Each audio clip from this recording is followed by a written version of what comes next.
What does it mean to be the strongest? In Limbus Company, this word can take on a lot of meanings. But I personally believe that the strongest identities are those who can consistently outperform their competition in all game modes at once. But the debate over the strongest of today is not one I'm particularly interested in. There are clear frontrunners outshining the rest, and the strength of the newest identities is far greater than that of older ones due to power creep. However, Limbus Company has been out for over 2 years now. The game has seen 5 seasons begin and end, with the 5th being on its way out already. And throughout each of those seasons, great evolutions of the game's meta have taken place. In each of those stretches of time emerged the new strongest identities. Some aged well and continue to dominate to this day, and some had their moments but got replaced as the meta kept evolving. But it's not right to just forget them and move on. We cannot forget the ones who got us through the first refraction railway, and we cannot turn our backs on the identities whose strengths carried us when building coherent teams was impossible. This video aims to commemorate the identities that dominated the release seasons.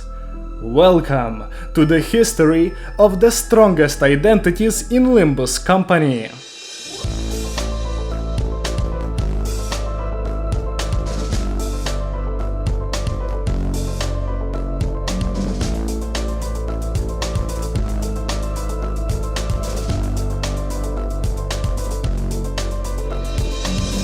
First off, how are we going to do this? Well, I'm glad you asked. Limbus Company has seen 5 seasons, so the video will be split up into 5 sections, one for every season.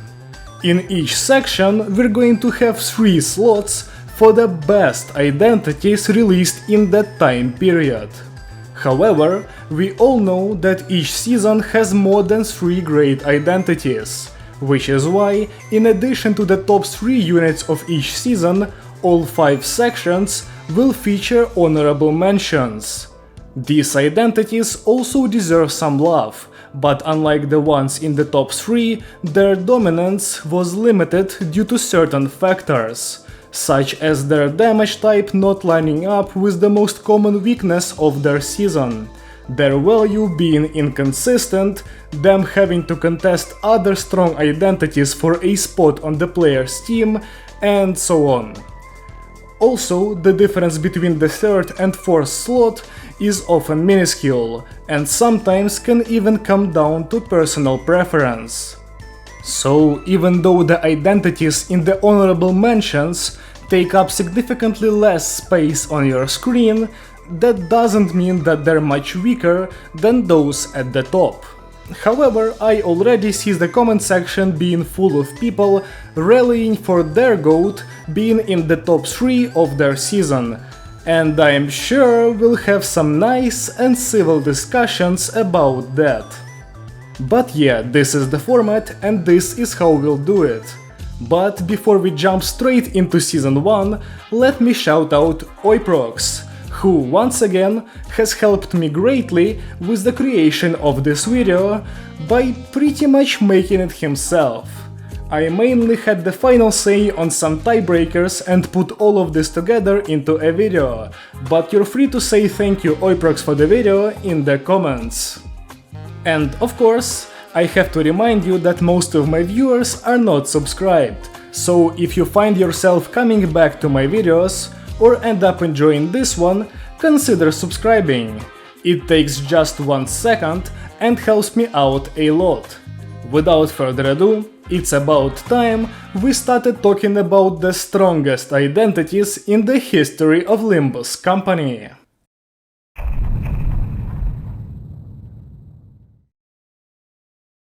It all began here. On February 26, 2023, Limbus Company was released, and with it came a bunch of units who were later called the release identities by the game's community. Then, as the season went on, more and more identities were added to the game, filling out the roster of Season 1, which ended on June 1st, 2023. The parts of the game with the highest difficulty at the time were Kanto 3, Intervallo 1 and Refraction Railway Line 1 Madness, as well as Mirror of the Beginning, the first mirror dungeon. The first identity that was absolutely filthy strong in these game modes is one that is near the top of many tier lists to this day, and that identity is, of course, R-Corp Rabbit Heathcliff. The unparalleled dominance of this man has come to be due to a couple of reasons. First and foremost, R-Corp Heathcliff on release could put up numbers that only the identity in the spot for number 2 could compete with. His ability to hit a 6-speed quick suppression on the first turn allowed Heathcliff to straight up one-shot most enemies in the game as soon as an encounter started. While his other skills were also pretty powerful, the thing that gave his strength a second layer was his ability to inflict 4 whole stacks of fragile with one skill. This, coupled with his high speed and access to haste, made Heathcliff not only the best damage dealer of the season, but the best offensive support as well. With the release of Refraction Railway 1, the Rabbit had solidified himself as the best even further, as the many boss fight encounters in the mode gave him a place to actually make use of his fragile infliction, as the enemies released before that mode all died to him too quickly. The reason as to why Heathcliff got so much power while most other identities could not come close lies in the fact that he is an MO identity. MO IDs are those who have ammo as a resource. Shocker, I know. And the way this is supposed to balance out his kit is by making Heathcliff effectively useless once he has used up all his ammo. The thing is, Heathcliff was so abnormally overpowered that most encounters ended before he could run out of bullets, meaning that the supposed balancing factor did not affect him at all. But while Heathcliff ruled Season 1, it does not mean he stood alone. Right beside him, another launch ID was present: Warp Corp Don Quixote. This identity is another powerhouse with a broken Envy skill 3 and fragile infliction. Are you starting to see a pattern now? Although Don Quixote does work very differently from Heathcliff. Her kit is built around the gain and consumption of charge, and while that effect is also present in Heathcliff's kit, he can ignore it, while Dawn most certainly cannot. She builds up charge with her first and second skill, and spends it all on her absolute nuke of a skill 3. Rip Space used to be the highest rolling ability in the entire game, going up to 31 power, which is the one thing Dawn has over Heathcliff. In addition to her immensely powerful third skill, Warp Dawn's second skill was among the best as well, with its high power and the ability to inflict 2 stacks of fragile with its last coin. As you can imagine, this had the same effect as Heathcliff's fragile infliction, and allowed Dawn to double as offensive support for her team whenever she wasn't ripping some poor enemy to shreds. Alongside our Heathcliff, Warp Dawn performed exceptionally well in the first Refraction Railway, as once again she got some punching bags that could actually withstand her might. She worked so well, in fact, that at the time of the mode's release, one of the better strategies for one of the boss fights was to just bring Warp Dawn alone and give her all the slots she could get, because she was just perfect for the encounter. The 2 identities I've talked about already were both released with the game. However, one of the units released during the season served as the final head of the 3-headed dragon of overpowered damage dealers of Season 1. The Pierce weak enemies trembled at the thought of Arhiscliff's quick suppression. Slash weak foes wept at the sight of a 10 charge rip space from Warp Dawn, and the newcomer terrorizing blunt weak opposition was, of course, the one who shall grip Sinclair, more commonly referred to as N-Corp Sinclair. This identity was a pioneer of the game's mechanics, being the first one to feature negative coins in its kit. These negative coins became the source of Sinclair's immense strength, as unlike all other skills that had their coins increase in power with each time you flip heads, the coins of Sinclair's skills start out at their strongest and keep up that power as long as he keeps flipping tails. This was a huge deal back in Season 1, as Identities didn't get tons of damage buffing effects like we do today, and instead, the raw power values of the skill were the main thing that mattered. This mechanic allowed Sinclair's second and third skill to become some of the best skills in the game, as they could hit for their maximum value multiple times, dealing a ton of blunt damage. All the while, his first skill, although not as powerful on its own, provided Sinclair with the Fanatic effect that buffed the other two skills. In addition to having a high damage ceiling, Sinclair was, and still remains, an identity that can carry a new player through a large part of the game's story mode by itself. He has no notable effects that require other allies to be present, wins an absurd amount of clashes simply due to the way his negative coins work, and dishes out great damage again and again and again. And as the added cherry on top, N-Corp Sinclair's presence alone instantly staggers the final boss of the game's third canto, making the life of a new player much easier. With this, we're done with the strongest identities of Season 1. However, it's true that the three identities mentioned were not the only ones that worked well at the time, which is why the honorable mentions are on your screen right now. Some notable ones are the two Honlu identities, who dished out huge damage for Season 1 standards, and N-Corp Faust, who acted as the best support identity in the game, providing sanity and damage buffing effects for her allies. And as such came the 1st of June, the end of Season 1. But the end of one thing is simply the beginning of another, and the finale of Orientation marked the start of Season 2, Reminiscence.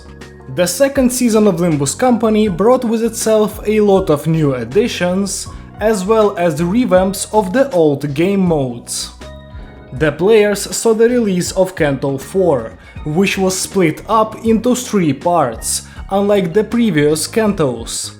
The Mirror Dungeon evolved from Mirror of the Beginning into Mirror of Mirrors, which was unlocked after beating Canto 4, and added a bunch of new content to the mode. The Refraction Railway also went from Line 1 to Line 2, Nubus. Another Detour event was also added after Canto 4. However, the most important thing introduced in Season 2 was the Walpurgis Nacht event, which wasn't particularly influential on its first appearance, but would end up giving the players some of the best identities in the game later down the line. The first identity that would end up excelling in the new modes was, of course, Spicebush Yi-Sang, a unit that mirrored one of the final enemies of Canto 4. His kit was quite unique at the time of his release. He functions in a very similar way to the charge-based identities that were prominent in early Season 2, but instead of stacking up charge as his resource, Spicebush went for an interesting approach and decided to stack Tremor instead. The Tremor that he stacks up can be spent on another unique mechanic Spicebush has, and that mechanic is him turning his skill 2 from a single target skill into one that hits multiple enemies. Now, by Season 5 standards, that's a pretty normal ability.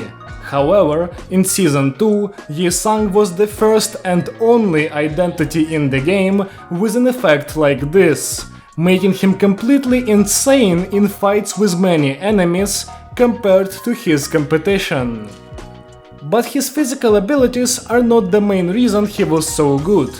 While it's true that his skills were considered strong, and some might even say that the AoE damage on his skill 2 pushed him over the edge into the realm of overpowered damage dealers, Spicebush Yi-sang's greatest strength has always been, and will always continue to be, Sinking Deluge.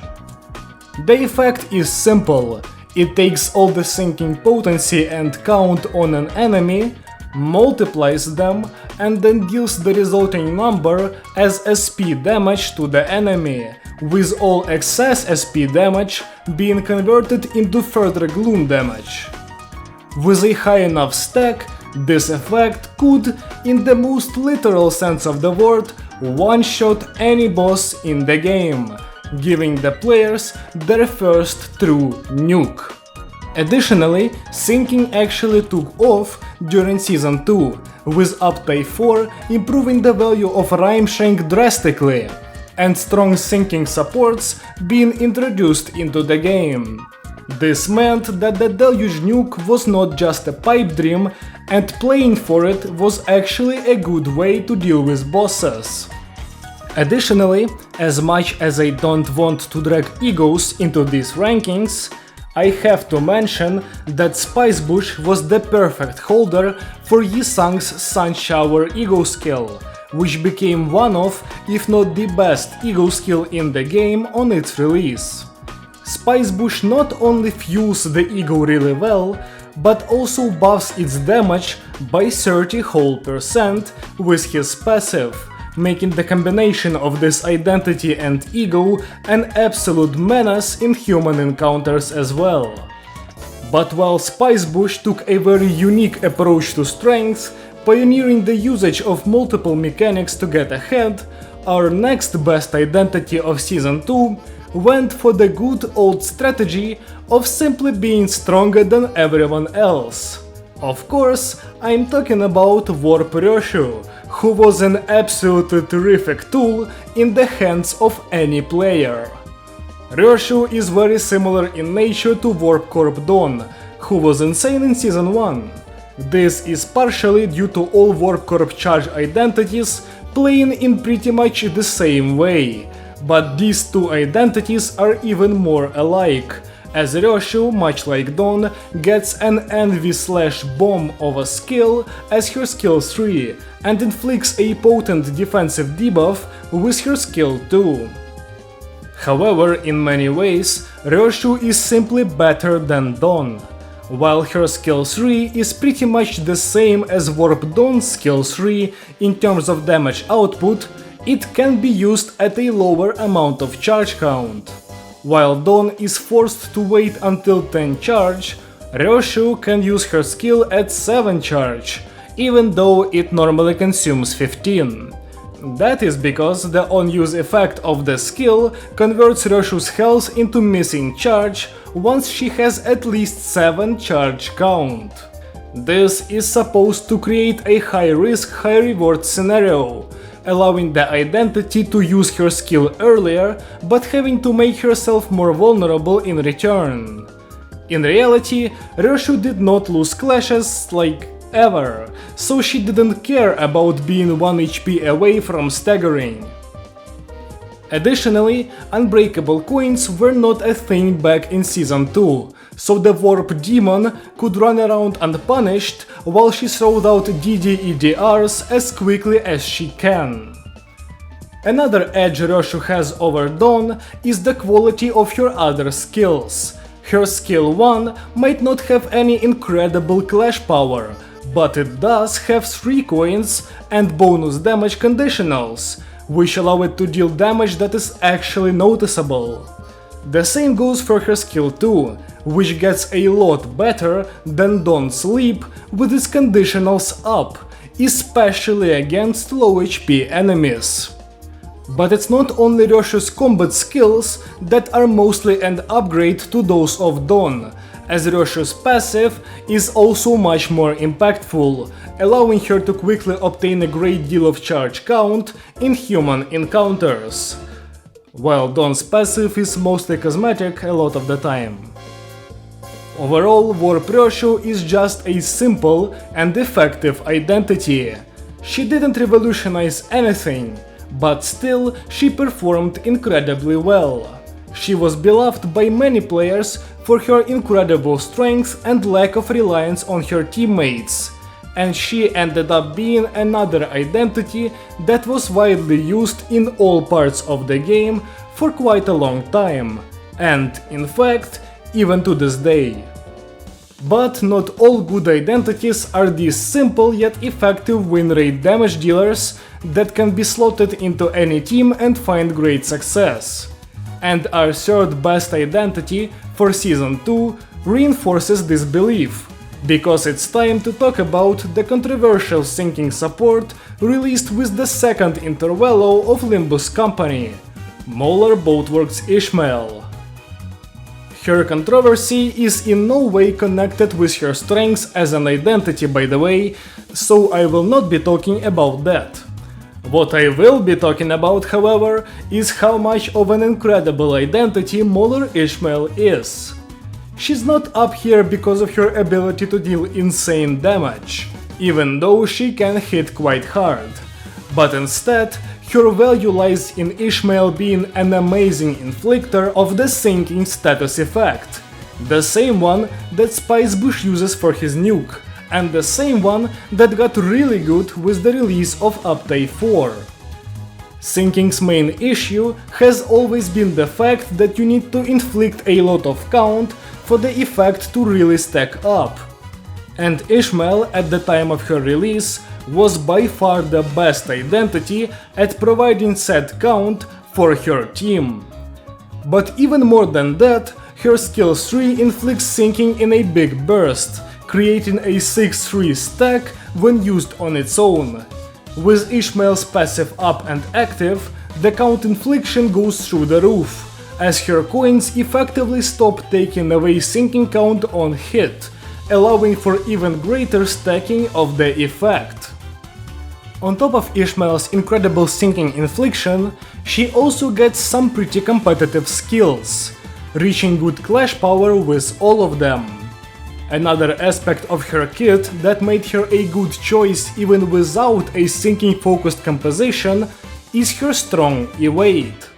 Usually, evade skills come with a very low base power and high coin power, which makes them risky but potent defensive options. In Molar Ishmael's case, however, the usual numbers are flipped, and she gets access to a 10 power evade regardless of if she high rolls the coin or not. This makes her easy to use and very safe, as any oncoming attack can be easily evaded even if the identity took some SP damage. While these three identities are certainly ones that were the most prominent in the release season and continue to be useful to this day, Season 2 has more than 3 identities that are worth mentioning, and the honorable mentions are on your screen right now. Some notable ones are Diechi Rodion, Molar Otis and Regret Faust, all of whom can deal great amounts of blunt damage with their skills, but just barely didn't make the top 3. As 168 days passed since the start of Season 2, it was about time we stopped reminiscing and moved on to the next point of Limbus Company's evolution, Season 3, Bon Voyage. This season acted in a similar way to Season 2, bringing a new 3-part canto into the game, giving us Refraction Railway Line 3 as well as Mirror of the Lake, the third mirror dungeon. However, Bon Voyage was the first season to feature 2 intervalos after its canto instead of 1, which was great in terms of new content, and continued as the norm for the following seasons. Walpurgisnacht 2 also took place during this season, and added some more unique identities into the game. It just so happened that Limbus Company's first anniversary and Project Moon's 7th anniversary also both happened during Bon Voyage, giving players a bunch of free resources. And by far, the best identity to spend these resources on was Blade Lineage mentor Merceau, who revived a whole faction on his release. Merceau was an identity with both insane stats and great utility. He belongs to the Poise archetype, and even though Limbus Company already had a bunch of Poise identities before him, the status never really took off, but that changed with Merceau's release. First and foremost, on his own, Merceau was already really strong. He boasted above average rolls for his time, but the main part of his kit that made him really strong was his skill tree. Now, at first glance, it might seem like Yield My Flesh is so weak, it's actually been made to lose clashes. And if you made that observation, you'd be right. The skill is, in fact, supposed to lose its clash. However, once it does, and Merceau gets hit, he retaliates with what probably was the single best, non-utility based skill in the game at the time of his release. To Claim Their Bones hits up to 3 targets, deals bonus damage on crit with 2 different effects, deals bonus damage scaling with Merceau's missing health, and has its damage instantly doubled if it only hits 1 enemy. All of these buffs on a really strong base skill make for a weapon of mass destruction. Although at times it was hard to activate To Claim Their Bones, when you did get to use it, all the enemies, unfortunate enough to meet the mentor, would be instantly pulverized in the most gruesome of ways. Now, an incredible skill 3, above average skills 1 and 2, all of that is great. But funnily enough, those things are only half of Merceau's power. The other half comes from buffing his Blade Lineage allies. You see, the Blade Lineage faction is a group of Poise-focused identities, and the first IDs from the Blade Lineage were released with the game, making them the oldest identities. Them being the oldest also makes them incredibly susceptible to power creep, or at least it would have if they were particularly strong in the first season. But in fact, they weren't all that on release either. However, Merceau's combat start effects on his skills, as well as his passive, gave these old identities coin power and much more poise gain. This turned this backlog of weak identities into an actually formidable faction, with Blade Lineage Yi-Sang getting a very notable glow up, going from a weak identity with no good stats to a very powerful clasher and damage dealer.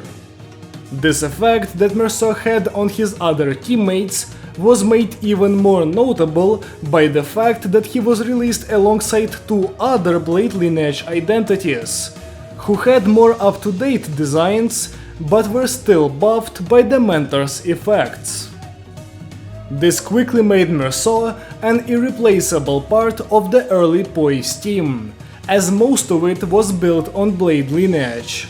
And even to this day, with more Poise identities from other factions being introduced, he remains a great pick for the team, and a very strong identity overall. But the early Poise team wasn't just built on Blade Lineage, and our second pick for the Season 3 top 3 is proof of that. Of course, I'm talking about Sang Sinclair.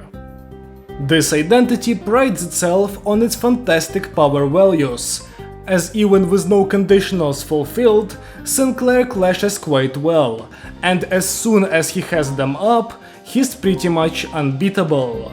Sinclair gets his power from being faster than the enemy, and his naturally high speed stat, haste on skill 1, and passive all help him outspeed the enemy. His passive increases Sinclair's speed based on his poise count, and poise count is exactly what he gets from his first and second skills. Now, I will not blow his poise stacking strength out of proportion. Outside of mirror dungeons, Sinclair has historically had problems with his poise, not being able to utilize the effect with consistency. However, his kit allowed him to lock in when it mattered the most, giving Sinclair's third skill a 50% chance to crit if it gets its Clash Win effect.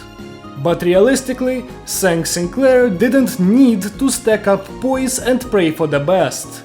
Even without it, he gets his amazing rolls, as well as the ability to inflict 2 fragile on an enemy with his third skill.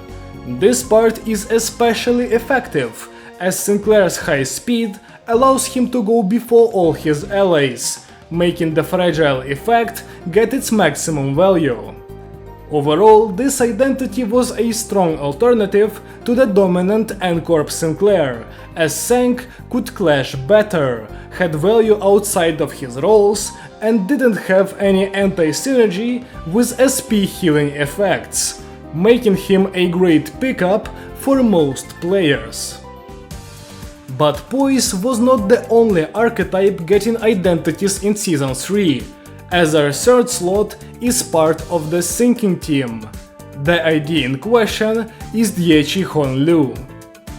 Honlu is a very simple identity, so there's no need to over-explain him. However, what you need to know is that he acted as a strong damage dealer regardless of who his other allies were, but got even better in sinking compositions and with Diechi allies. Honlu would mostly discard his high-ranking skills to get a bunch of insight.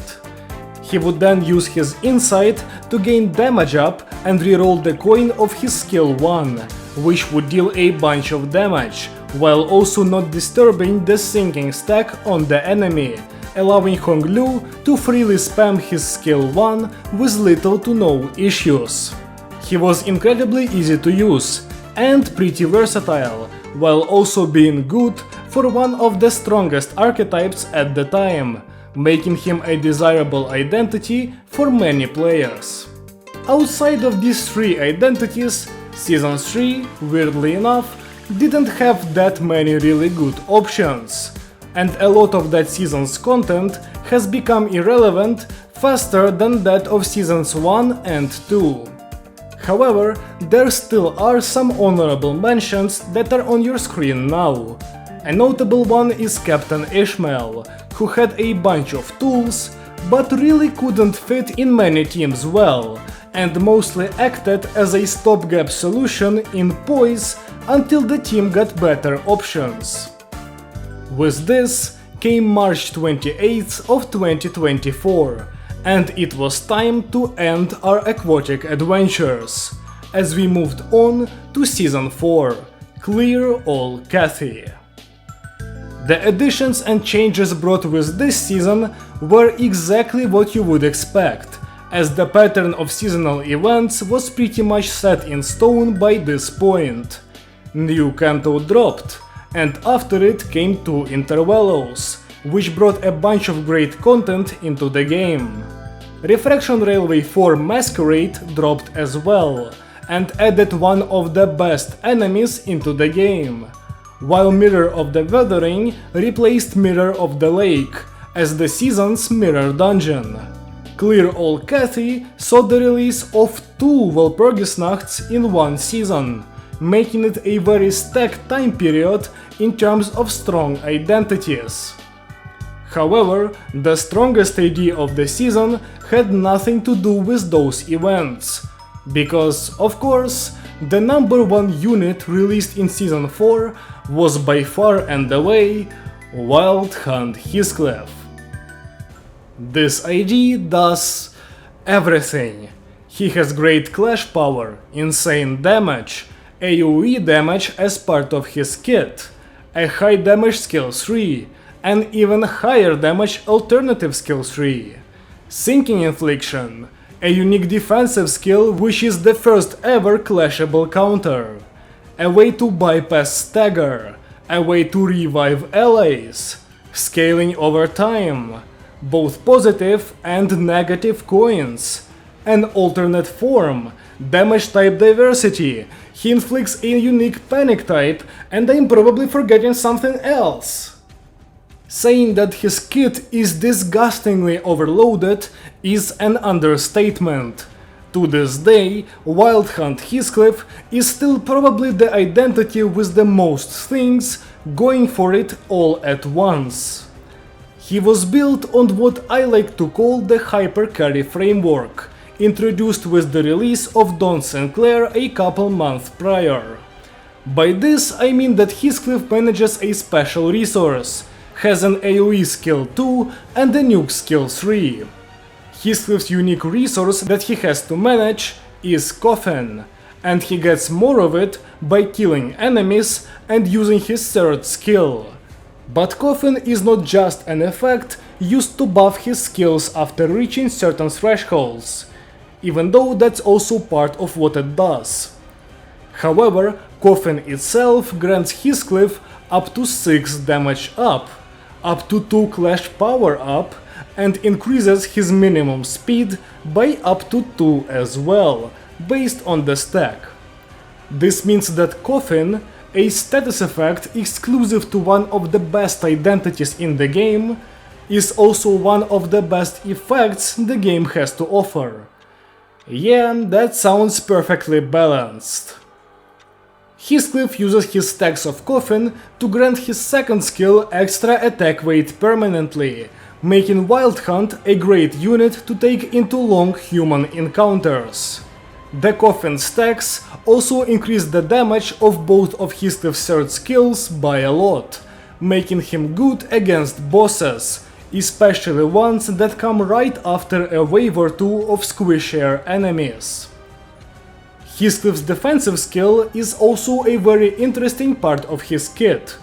First of all, O'Dallahan is the first clashable counter to exist in Limbus Company, and when it was released, it instantly trumped all other types of defensive skills, which were no match for O'Dallahan. Another thing that made the skill also important for Wild Hunt is the fact that it is used to enter Heathcliff's Dallahan state. While mounting Dallahan, Heathcliff gets even stronger, raising his offense level and speed at the cost of his defense level and sanity. But you don't mount Dallahan for the stat buffs, no, you go for it in order to get access to Heathcliff's strongest skill, Lament, Mourn and Despair. This skill activates whenever you go for Requiem with Dallahan active. And because the counter having 2 unique effects was not enough, it also turns into this skill when used with Dallahan. Lament, Mourn and Despair is a negative coin skill, meaning it benefits from the same things as Ancorp Sinclair, dealing more damage than a positive coin skill with the same coinage. But the real meat of the skill lies in its numerous damage increasing effects, that all add up to make Lament, Mourn and Despair the best skill in the game on its release, in the opinion of many players. Additionally, Wild Hunt Heathcliff belongs to the sinking archetype, which got majorly buffed in Season 4, meaning that in his best team, the strongest Heathcliff would be supported by the newest identities, all of whom were obviously on the stronger side of things. However, even without them, Heathcliff did fine, being one of the best identities in the game, if not the best one outright, in terms of solo potential. His skills are extremely powerful, his kit is self-sufficient, and he gets to escape being staggered when mounting Dullahan. All of this makes it a good strategy to just drop everyone else and have Heathcliff take care of whole encounters on his own. This obviously didn't work all the time, but it being a legitimately good way of beating certain bosses is already absurd. Anyways, I could sing his praises for hours on end, so let's cut the Wild Hunt glazing session short and move on to the second best identity of Season 4. My boy, the star of this channel, Ring Yisang. This identity, much like Wild Hunt, does a lot of things at once. All of Yisang's skills inflict bleed, burn, rupture, tremor or sinking, chosen at random. Funnily enough, on release, this meant that for Mirror Dungeon Ego Gift purposes, Yisang was counted as an ID that inflicts all of these effects. To counteract his absolute dominance in the mode, just a week after his release, Yisang was nerfed for MD by gaining another passive, which explicitly marked him as a bleed ID only. The infliction of these random effects was not particularly impactful on its own, as 2 burn count might as well do nothing. However, Ring Sang's second and third skills make use of the variety of status effects inflicted on the enemy, by getting much stronger against enemies with many different ailments. His skill 2 is by far his strongest skill, and it's also the one that demonstrates this dependence on debuff infliction the most. Sanguine Pointillism is normally just a 1-coin skill that reaches 16 power. Good clash power, but nothing too insane. However, the crazy part of this skill is the fact that its one and only coin can be reused. The chance for a reuse starts out at 40% and goes up by 20% for every negative effect on the target. Add the coin power conditional and you've got yourself one hell of a skill. The funny part is that while Sanguine Pointillism is one of the best single target damage dealing skills in the game, due to its high raw numbers, and there being 2 copies of this skill in Ring's skill bag, it's also one of the best skills at inflicting bleed count. With both rerolls you're guaranteed +3 count on the enemy, but with each hit also inflicting 3 count of a random effect, you get around a 50% chance to inflict 3 more bleed count with at least one of these coins. This made Ring Yisang an irreplaceable identity in bleed, both in terms of raw damage output and also bleed infliction, just with this one skill alone. However, Ring's other skills are also quite good, and were pretty insane by Season 4 standards. His first skill deals a good bit of damage, inflicts bleed and a random effect, and has a lot of coins, which synergize well with Yisang's passive, allowing him to heal a bunch of SP or buff himself up for the next turn. His third skill also has a bunch of coins, but it does a lot more on its own as well. Thematic coloring gets clash and coin power from bleed on the enemy, making it an extremely potent tool for clashing. In terms of debuff infliction, this skill is really good at that as well, inflicting up to 3 bleed potency and count, while also inflicting some random debuffs at the same time. The last coin of the skill is the one that deals the damage, as it gets up to 125% extra damage from debuffs on the enemy, making it very strong against bosses that can soak up a ton of effects and not die. But even though Yisang brings a ton of damage and utility into bleed, increasing the team's ceiling by a lot, his greatest strength for most players is his versatility. Due to the fact that Yisang inflicts a wide array of effects and gets his greatest buffs not from bleed specifically, but from any debuffs on the enemy, he could be slotted into pretty much any team and find success. This worked especially well on his release, considering that a lot of teams didn't have a strong 6th slot and could opt to go for Renisang instead. This made him probably the best generalist unit in the game, as he worked well almost everywhere, while also being able to contribute to the stacks of some status effects, although with minimal consistency. But I think it's no surprise that I can talk about this identity forever, so instead let's cut this discussion short and start talking about the 3rd best identity of Season 4. Now, I honestly believe that a lot of units can be placed in this spot, and depending on what game modes you prefer, you might disagree with the final choice here, and I won't be mad about that. However, the 3rd best identity of Season 4 in my eyes is Multi-Crack Faust, who was added with the Murder on the Warp Express Intervallo. Much like her predecessors in the Charge Stat Stack category, Faust is an identity that has access to some of the strongest base rolls in the game.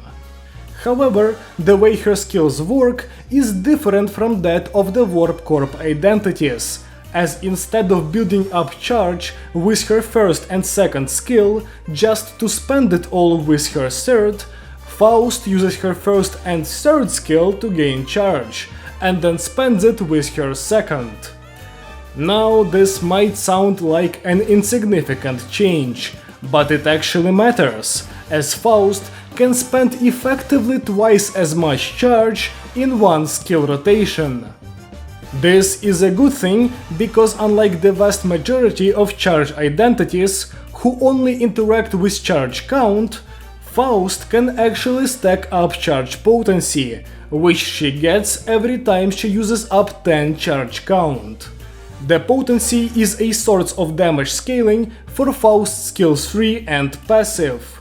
It takes a while to reach its peak, but once you have it up, her damage output gets improved by a lot. This scaling might have seemed too slow if looked at through the lens of Seasons 3 and earlier, but luckily for Faust, chain battles were introduced in Season 4, and this type of encounter is great for scaling identities, such as Multi-Crack.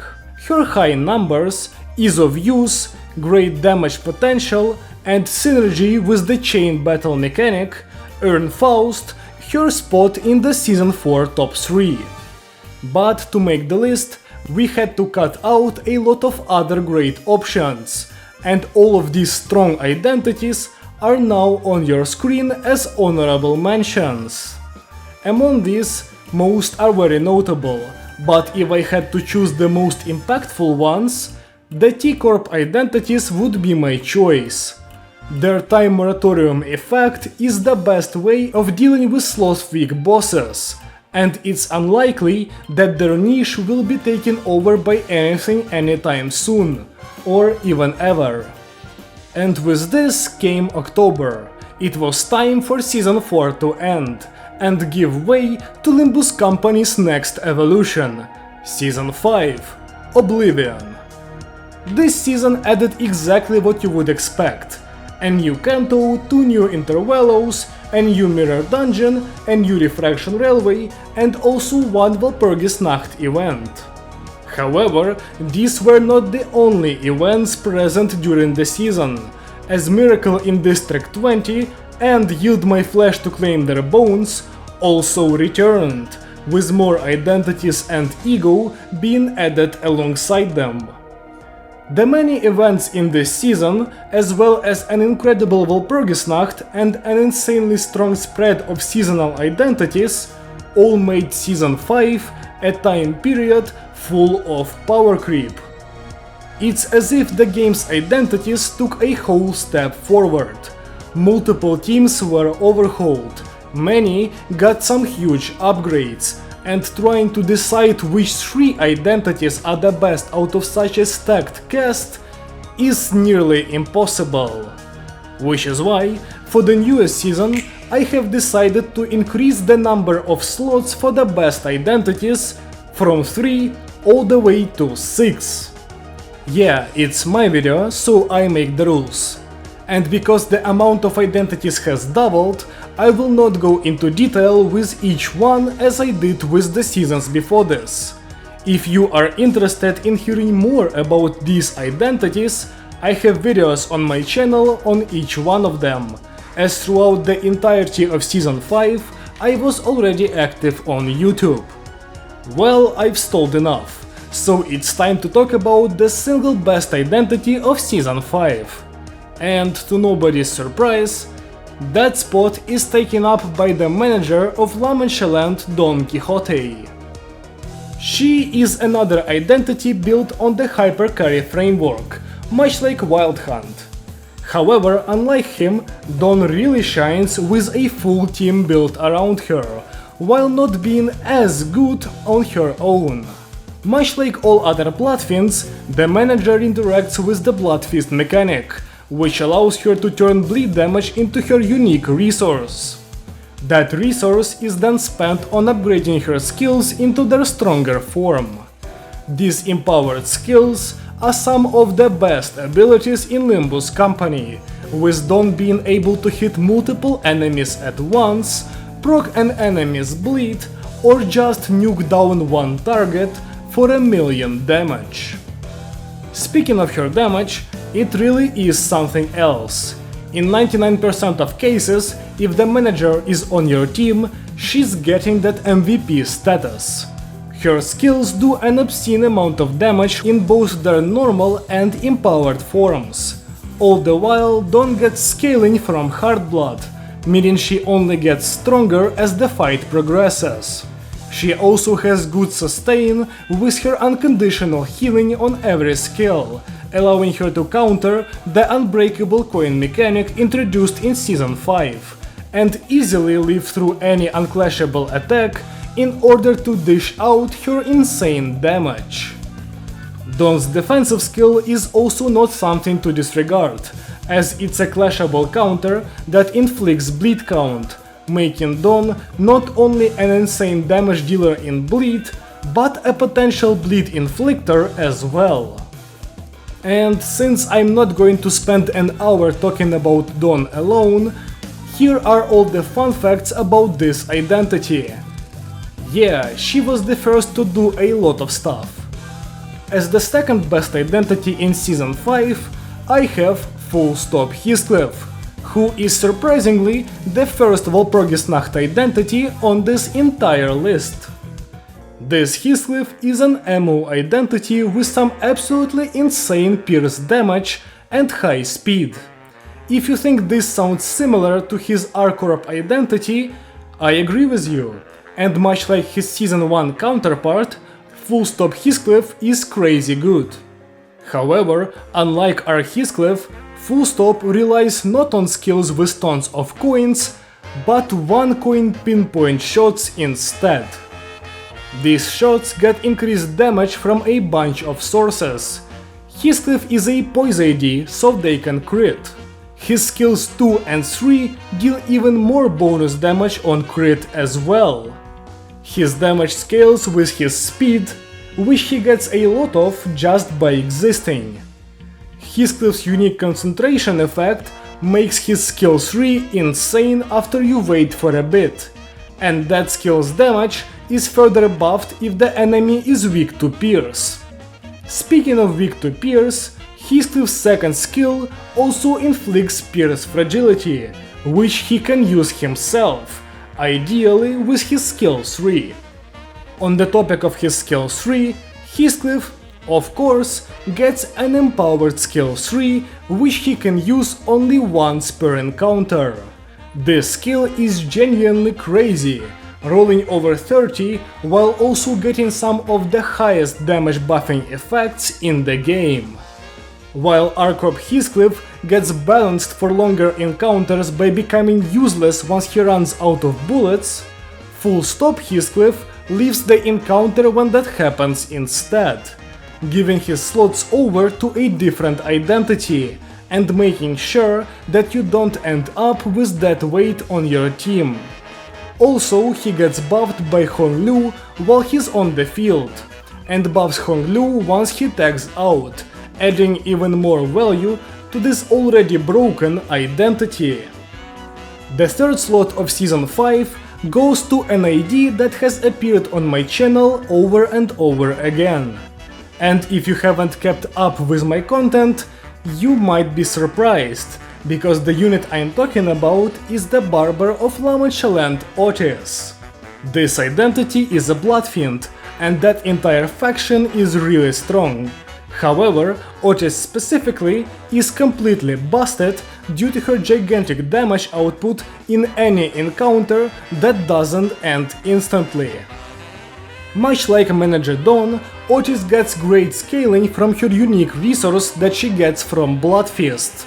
She gets extra offense level from the effect itself, gets a modifier on all her damage based on Bloodfist consumed by her, and deals more damage based on the enemy's bleed. She also gets to inflict a unique debuff in Sawing Target, which further increases the damage taken by an enemy. Otis also gets access to the strong sustain that Dawn has, as all of her skills heal her, meaning that she can easily live through any attacks until she gets to reap the rewards of her various effects. While this scaling is good on its own, especially considering the high rolls that Otis has, her biggest strength lies in her third skill. This skill gets to hit up to 3 enemies at once, while also getting a crazy amount of bonus damage on its last coin, in addition to all the bonus damage Otis already has. All of these effects add up and multiply to give Barber Otis a skill that can absolutely wipe the floor with multiple enemies or a multi-part boss. The Bleed team has also evolved in a way where it doesn't struggle with keeping up a stack at all, while running multiple crazy damage dealers, meaning that Otis doesn't even have the weakness of not getting enough resources. She's very strong, scales well, and doesn't really die, which makes her an incredible identity, even if in the initial week of her release she didn't look so amazing. With this, we're done with the top 3, but there are 3 more identities that are on par with these choices in terms of strengths, waiting to be shouted out, so let's move on to them. And the first ID here is one I think a lot of players do not expect to see.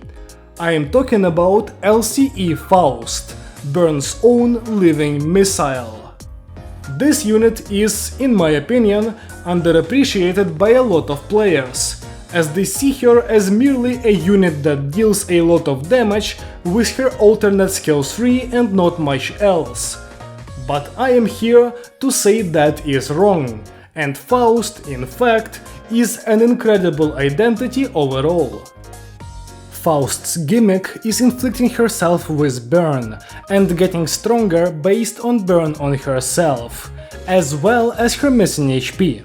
The bonuses she gets from these stats are actually really good, as Faust can get up to 5 offense level up and 10 to 50% bonus damage on her skills. Her coin power conditionals also take burn on Faust into consideration, allowing her to scale in the same way a poise or charge ID can. With all of these effects at least partially up, Faust becomes a really strong identity who gets consistently high clash power and a nice damage bonus to all her skills. These effects alone make Faust a good identity, but her biggest strength lies in something else. By something else, I obviously mean her empowered skill 3, which Faust gets access to after inflicting 30 or more burn on herself. This skill is honestly amazing. It hits up to 5 targets, making it insanely efficient at clearing out waves, and also gets 2 bonus damage effects that stack on top of each other, while also getting bonus coin and base power from burn on Faust and her missing HP. All these effects stack up to make Degraded Corrosion one of the best skills in the game. However, Faust also has value outside of her ludicrous damage, as once she uses this incredible skill, she dies, giving the player ego resources and inflicting burn on the enemy team, while also buffing the identity that subs in for her. By the way, Faust also used to have a bug with her skill 3, which would make it deal much more bonus damage, which resulted in Faust being used for the Refraction Railway 4 world record run, which could not be beaten as the bug got fixed. The next two identities for the Season 5 top 6 will be looked at simultaneously, as they're not only similar in nature, but also get paired up together all the time. Of course, the IDs in question are Kurokumo Ishmael and Heathcliff, the two juggernauts of the Yield My Flesh to Claim Their Bones event rerun. Both of these identities belong to the already strong Bleed team and make it even better.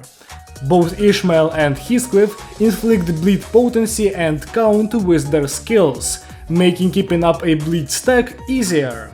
They also inflict a bunch of different debuffs that aren't bleed, such as offense level down and slash fragility. These debuffs not only provide value in the form of their own effects, but also empower Rinyi Sang, who, as you might remember, really wants multiple debuffs to be inflicted on an enemy. The reason as to why the two are usually paired up lies in their passives, as both identities get the Dark Cloud Blade effect if both are present on the field at once. This effect further increases the bleed infliction of the Kurokumo units, while giving them a slight offensive buff.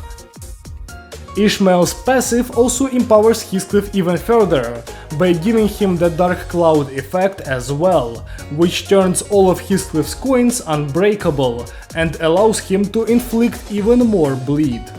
You might think that this is a lot of bonus bleed infliction, but funnily enough, this isn't even all of it.